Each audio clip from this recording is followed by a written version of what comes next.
الو سلام رضا، چی شد؟ با یه 20 تومن نمیتونی جور کنی؟ خب زود باش، سریع خبرم کن.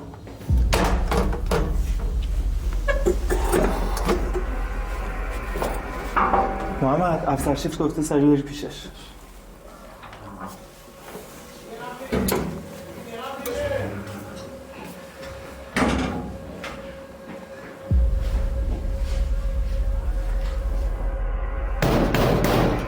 آقایون باشید دیگه.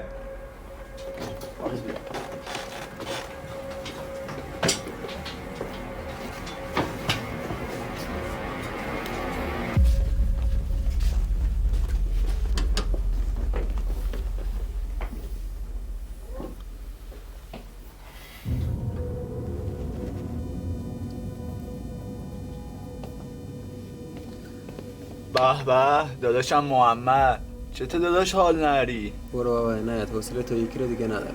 مشخصه، حالا نگفتی چته؟ چی بگم آخه؟ به خاطر 20 تومن چکم برگه شده. اول ازدواج همش اینجا، خانوم هم دیگه صداش در اومد. نمیدونم چی بگم، با کلی هزار تا دیگه بدبختی. باش تو برو دیگه، حوصله تو یکی رو ندارم. بابا این حرفا که همیشه هست، چک و دوری و بدبختی و اینا همیشه هست. منم مثل تو هنوز یه خورده بیشترم دارم، ولی میتونی یه کاری کنی که اصلا یادت نباشه. فکرشو نکن داداش، غصه این چیزا رو نخور دیگه. راست میگی؟ راه حلش چیه؟ کمکم کن. ببین داداش، همه بچه ها همین مشکل رو دارن، ولی همه اومدن پیش من بهشون راه حل دادم. پاشو بریم تا بهت بگم چیکار کنی. خب اگه اینجوریه که من پایتم، پاشو بریم داداشم.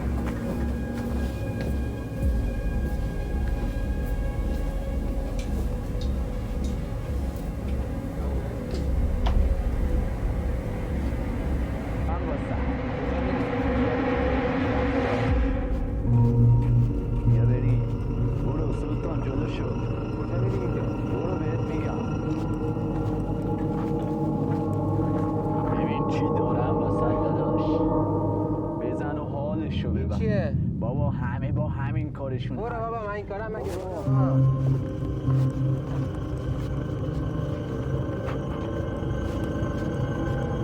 چه سوسیده بچه زندگی.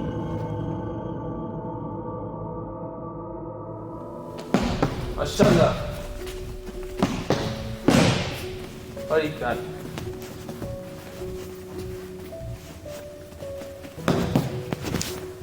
چرا نمیگیری؟ حالم خوب نیست. چرا؟ چی شده؟ خب بگو دیگه. چی شده؟ چرا تو خودتی؟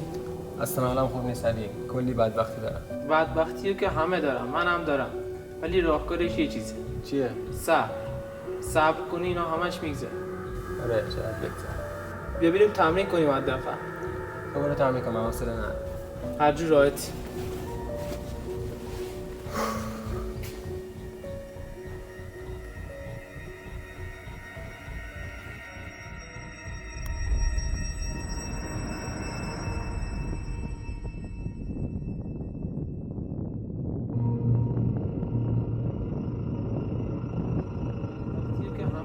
بدبختیو که همه دارم، منم دارم، ولی راهکارش یه چیزه.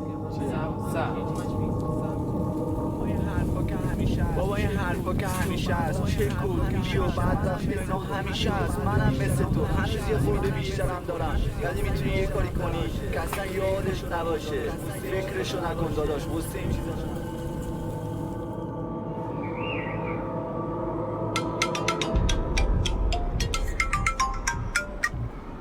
الو سلام.